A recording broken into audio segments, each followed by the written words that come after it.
নিয়মিত তাহাজ্জুদের নামাজ পড়লে আমাদের মস্তিষ্কের অভ্যন্তরে পায়োনিয়াল গ্রন্থিতে এক আশ্চর্য পরিবর্তন ঘটে।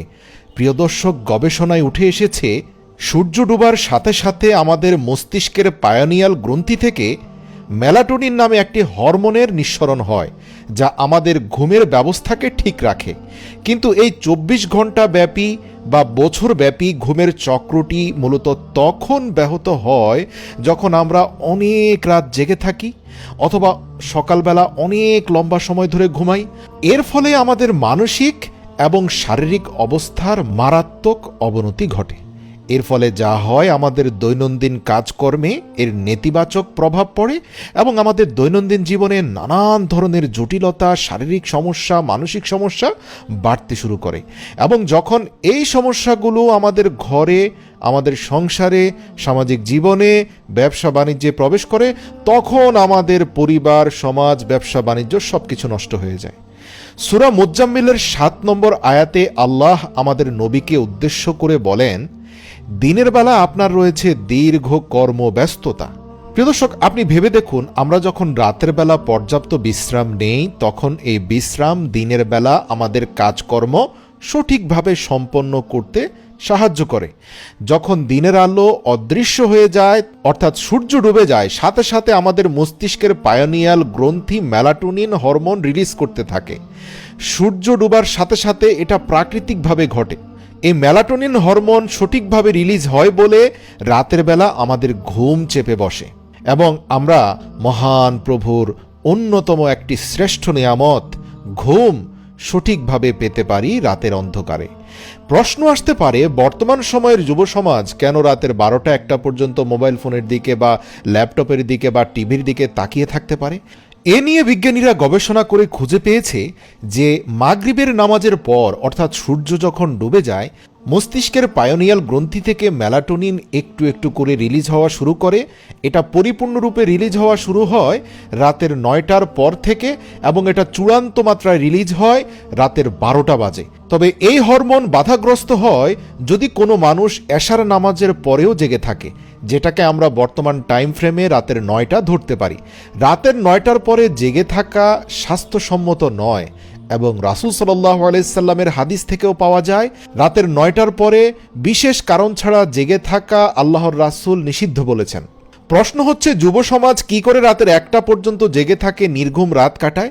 এর কারণ হচ্ছে প্রচণ্ড আলোর মধ্যে থাকা। এরা স্ক্রিনের সামনে যখন থাকে, বিশেষ করে মোবাইল ফোন, ল্যাপটপের স্ক্রিনের যে উচ্চমাত্রার ইউভি লাইট তথা আল্ট্রাভায়োলেট লাইট, এটা আমাদের মস্তিষ্ককে উদ্দীপ্ত রাখে। রাতের বেলা মেলাটোনিন হরমোন রিলিজে বাধা সৃষ্টি করে আর এর ফলে স্মৃতিভ্রম, আলঝেইমার, হার্ট অ্যাটাকের সম্ভাবনা, লিভার ফাংশন দুর্বল হওয়ার মতো সমস্যা দিন দিন বেড়েই চলেছে। বিজ্ঞানের মতে রাতের ৯টার পরে কমপক্ষে ৩ ঘন্টা থেকে ৪ ঘন্টার গভীর ঘুম শরীরের সমস্ত অবসাদ এবং ক্লান্তি দূর করে দেয়। এই ৩ থেকে ৪ ঘন্টা ঘুমালে শরীর হাইয়েস্ট পিক পেয়ে যায়, অর্থাৎ আমাদের মস্তিষ্ক সর্বোচ্চ মাত্রার মেলাটোনিন রিলিজ করতে পারে, যেটা পুরো শরীরের রোগ প্রতিরোধ ক্ষমতাকে প্রবল শক্তিশালী করে তোলে। ইন্টারেস্টিং ব্যাপার হচ্ছে, কোনো ব্যক্তি যদি রাতের ৯টা থেকে রাতের ২টা পর্যন্ত গভীর ঘুমে থাকে, তাহলে তার শরীরের জন্য যতটা উপকার হবে, রাতের ২টা বাজে ঘুমিয়ে পরের দিন দুপুর ২টা বাজে উঠে অর্থাৎ টানা ১২ ঘন্টা ঘুমালেও তার ১০ ভাগের ১ ভাগ লাভও হবে না। ইন্টারেস্টিং ব্যাপার হচ্ছে, কোরআনের সূরা মুজ্জামিলে আল্লাহ পাক এই ইনফরমেশনগুলো আজ থেকে ১৪০০ বছর আগেই দিয়ে দিয়েছেন। আল্লাহ রাসূল সাল্লাল্লাহু আলাইহি সাল্লামকে ঠিক ওই সময়টাতে তাহাজ্জুদের জন্য উঠতে বলেছেন যখন মেলাটোনিন হরমোন রিলিজ হওয়া শেষ হয়ে যায়। সুবহানাল্লাহ, এর আগে কিন্তু উঠতে বলেননি। এর আগে বলেছেন, আপনি ঘুমিয়ে পড়ুন, আমি রাতকে আপনার জন্য আবরণ স্বরূপ তৈরি করেছি। সুবহানাল্লাহ। প্রিয় দর্শক, অসংখ্য হাদিসে রয়েছে আল্লাহর রাসূল বলেছেন এশার নামাজের পর ঘুমোতে যেতে হবে। এশার নামাজের পরে যারা ঘুমান তাদের জন্য ৪ থেকে ৫ ঘন্টার ঘুমই যথেষ্ট। এশার নামাজের পর ৪ ঘন্টার ঘুম আপনার সারাদিনের কাজের জন্য নিজেকে রিচার্জ করে নেওয়ার জন্য যথেষ্ট। কিন্তু প্রশ্ন হলো, রাতের বাকি সময় জেগে থেকে একজন মানুষ তাহলে কি করবে? তো এর জবাব সূরা মুজ্জাম্মিলের ২, ৩ ও ৪ নম্বর আয়াতে আল্লাহ বলেছেন, রাত্রিবেলা নামাজের জন্য দাঁড়ান, কিছু অংশ বাদ দিয়ে, অর্ধেক রাত্রি বা তার চেয়ে কিছু কম অথবা তার চেয়ে কিছু বেশি। অর্থাৎ আল্লাহর রাসূলকে আল্লাহ পাক কোরআনে ব্যালেন্স করার কথা বলেছেন। কখনো কিছুটা বেশি, কখনো কিছুটা কম, তবে রাতের 2টার আগে নয়। আল্লাহ আকবার। বিজ্ঞান গবেষণা করে বলছে মেলাটোনিন হরমোন রাতের 2টা পর্যন্তই রিলিজ হয়। এছাড়াও আল্লাহ তাআলা আল্লাহর রাসূলকে বাকি সময়টা কাটানোর জন্য আরেকটা পরামর্শ দিয়েছেন, সেটা হচ্ছে আপনি সালাত আদায় করার পাশাপাশি কোরআন তেলাওয়াত করুন স্পষ্টভাবে এবং ধীর ও স্থিরভাবে বুঝে বুঝে। সুবহানাল্লাহ। তারপর একই সূরার 6 নং আয়াতে বলা হয়েছে, নিশ্চয়ই ইবাদতের জন্য রাত্রিতে ওঠা প্রবৃত্তি দমনের জন্য সহায়ক এবং কোরআন স্পষ্ট উচ্চারণের অনুকূল। এই আয়াতে যেই সময়টার কথা বলা হয়েছে সেটা কিন্তু রাত 2টার পর, অর্থাৎ রাত যখন গভীর হয় এবং ঘুমও গভীর হয়, এবং সেই সময়টাই একজন ব্যক্তির জন্য পুরো 24 ঘন্টার মধ্যে সবচেয়ে উপকারী সময়। প্রিয় দর্শক, এবার ইসলামের ইতিহাসের বাইরে যদি পাশ্চাত্যের ইতিহাস আপনি ঘাটেন, আপনি আইনস্টাইন থেকে শুরু করে বাল্বের আবিষ্কারক থমাস আলভা এডিসন, এরা প্রত্যেকেই জীবনের শ্রেষ্ঠ আবিষ্কারগুলো রাতের 2টা থেকে রাতের 4টার ভিতরেই করেছেন। এর কারণ হচ্ছে ওই সময় ব্রেইন আল্টিমেট লেভেলের পাওয়ার পেয়ে যায়, আর এটা সাধারণত তাহাজ্জুদের নামাজের সময়, যখন একজন মানুষ সরাসরি আল্লাহর সামনে দাঁড়ায় এবং তার ইবাদতে মগ্ন হয়। এটি এমন এক সময় যখন আল্লাহর বিশেষ রহমত তার বান্দার প্রতি বর্ষিত হয়। তাই এই সময়টা তাহাজ্জুদের সালাত, কোরআন তেলাওয়াতের পাশাপাশি এর কিছুটা সময় আপনি চাইলে দুনিয়ার জটিল এবং কঠিন বিষয় নিয়ে গবেষণা করতে পারেন। আপনি চাইলে আল্লাহর সৃষ্টি তত্ত্ব নিয়ে গবেষণা করতে পারেন। মোট কথা হচ্ছে, আপনি এই সময়ে যেটা নিয়ে ভাববেন সেটাতেই আপনি সফল হয়ে যাবেন। সুবহানাল্লাহ। হাদিস অনুযায়ী ফরজ নামাজের পর সবচেয়ে মর্যাদাপূর্ণ এবং ফজিলতপূর্ণ নামাজ হচ্ছে তাহাজ্জুদের নামাজ, এবং আল্লাহর রাসূল সাল্লাল্লাহু আলাইহি সাল্লাম বলেন, তোমরা রাতের সালাত অর্থাৎ তাহাজ্জুদকে নিজেদের উপর বাধ্যতামূলক করে নাও, কেননা এটি তোমাদের পূর্বেকার নেককার লোকদের আমল ছিল, আর এটি আল্লাহ তাআলার নৈকট্য অর্জনের সবচেয়ে ভালো উপায়। এটি তোমার পাপসমূহ মিটিয়ে দেয় এবং মন্দ কাজ থেকে তোমাকে দূরে রাখে। অন্য হাদিসে রয়েছে, আল্লাহ তাআলা রাতের শেষ তৃতীয়াংশে প্রথম আসমানে নেমে আসেন এবং বান্দার সবচেয়ে নিকটবর্তী থাকেন। তাই যদি আপনার পক্ষে সম্ভব হয় তাহলে ওই সমস্ত লোকদের মধ্যে নিজেকে সামিল করে নিন যে সময় আল্লাহ তাআলা তার সকল বান্দাদের সবচেয়ে নিকটবর্তী থাকেন। তাহাজ্জুদের নামাজ তথা কিয়ামুল লাইল অর্থাৎ রাত্রি জাগরণ, রাত্রিতে দণ্ডায়মান হলে মানুষের চোখে মুখে একটা নূর ভেসে ওঠে, যেটা দিনের বেলায়ও দৃশ্যমান থাকে। দেখবেন রাতের বেলা যারা সালাত আদায় করে এদের চেহারা উজ্জ্বল জলজল করবে, এমনকি গায়ের রং কালো হলেও। তাহাজ্জুদের সালাত আদায়কারী ব্যক্তিকে আল্লাহ পাক দিনের বেলা এমনভাবে হেফাজত করেন যে সেই বান্দা দিনভর নফস এবং শয়তানের ধোঁকা ও অনিষ্ট থেকে রক্ষা পায়। শয়তান কোনোভাবেই তার ধারে কাছেও ঘেঁষতে পারে না। কোরআনুল কারিমে আল্লাহ তাআলা তার প্রিয় রাসূল মুহাম্মদ সাল্লাল্লাহু আলাইহি সাল্লামকে তাহাজ্জুদের নামাজ আদায় করার আদেশ দিয়ে বলেন, আর আপনি রাতের বেলা তাহাজ্জুদের সালাত আদায় করুন, এটি আপনার জন্য নফল, কিন্তু এর ফলে আপনি আপনার পালনকর্তার মাকামে মাহমুদে পৌঁছে যাবেন। সুবহানাল্লাহ। সূরা বনী ইসরাঈল আয়াত নম্বর ৭৯। এই আয়াতে আল্লাহ তাআলা নবী সাল্লাল্লাহু আলাইহি ওয়াসাল্লামকে তাহাজ্জুদের নির্দেশ দেওয়ার পাশাপাশি মাকামে মাহমুদের সুসংবাদ দিয়েছেন।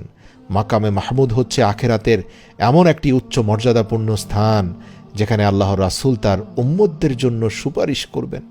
কিয়ামতের ভয়াবহ দিনে যখন প্রত্যেক ব্যক্তি নিজেকে নিয়ে ব্যস্ত থাকবে, ইয়া নাফসি বলবে, সেই সময় আল্লাহর রাসূল সাল্লাল্লাহু আলাইহি ওয়াসাল্লাম আল্লাহর দরবারে সেজদা অবনত হয়ে উম্মতের শাফায়াতের জন্য আবেদন করবেন এবং আল্লাহ তাআলা তার সুপারিশ কবুল করবেন। এই আয়াতে মাকামে মাহমুদের সাথে তাহাজ্জুদের কথা বলা হয়েছে, যার দ্বারা বোঝা যায় যে মাকামে মাহমুদ এবং তাহাজ্জুদের সালাতের মধ্যে গভীর সম্পর্ক রয়েছে, এবং যারা নিয়মিত এই সালাত আদায় করবে সেই ব্যক্তি কিয়ামতের দিন রাসূল সাল্লাল্লাহু আলাইহি ওয়াসাল্লামের সাথে তার সঙ্গে একই সাথে মাকামে মাহমুদেও অবস্থান করবে। সুবহানাল্লাহ। তাহাজ্জুদের নামাজ আল্লাহর পক্ষ থেকে এক বিশাল নিয়ামত, ব্যক্তির আধ্যাত্মিক উন্নয়নের জন্য সবচেয়ে বড় মাধ্যম এবং দিনভর ঝরঝরে এবং প্রাণবন্ত থাকার উত্তম উপায়। যে ব্যক্তি তাহাজ্জুদের সালাতের সম্মান এবং মর্যাদা উপলব্ধি করবে তার কাছে পৃথিবীর সব সম্পদ মূল্যহীন হয়ে যাবে। তার জন্য এই সময়ে আরামে ঘুমানো কাঁটাদার বিছানায় ঘুমানোর মতো মনে হবে। তাহাজ্জুদের সালাত কমপক্ষে 2 রাকাত অথবা এর বেশি পড়া যায়। আল্লাহর রাসূল সাধারণত সর্বনিম্ন 2 রাকাত পড়তেন এবং 8 রাকাতই বেশি পড়তেন।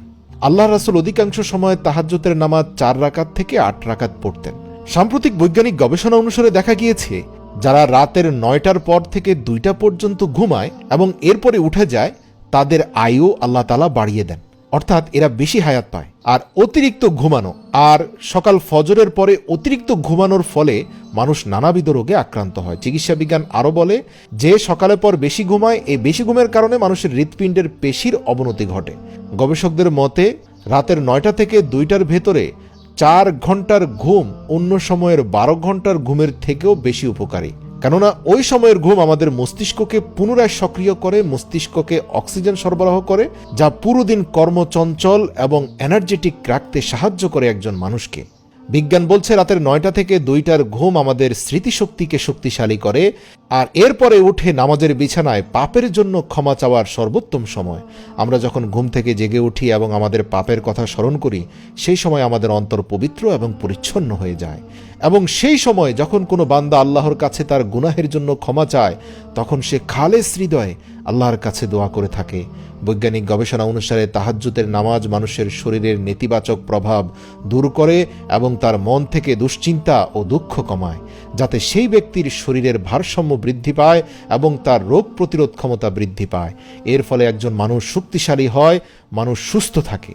তাহাজ্জুদের নামাজের যতই ফজিলত বলা হোক না কেন তা কম। নবী মুহাম্মদ সাল্লাল্লাহু আলাইহি সাল্লাম বলেছেন, আল্লাহ রাত্রির শেষ তৃতীয়াংশে আরশে আজিম থেকে প্রথম আসমানে নেমে আসেন এবং দুনিয়াবাসীর উদ্দেশ্যে ডাকতে থাকেন এবং বলেন, কে আছো অভাবী, আমার কাছে চাও এবং আমি তোমাকে দান করব।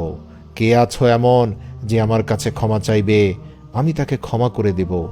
যার যা কিছু প্রয়োজন আমার কাছে চাও, আমি তোমার ন্যাক আশা পূরণ করব। সুতরাং যে ব্যক্তি এই সময় নামাজ পড়বে এবং এই নামাজ পড়ার পর যেই দোয়া করবে, আল্লাহ তাআলা অবশ্যই তার দোয়া কবুল করবেন, কারণ আল্লাহ পাক সেই ব্যক্তিদেরকে পছন্দ করেন যারা রাতের 2টার পরে উঠে অন্তত 2 রাকাত সালাত আদায় করে। আল্লাহ পাক আমাদেরকে কিয়ামুল লাইলের উপর প্রতিষ্ঠিত করুক, তাহাজ্জুদের নামাজের গুরুত্ব বুঝে আদায় করার তৌফিক দান করুক। আমিন।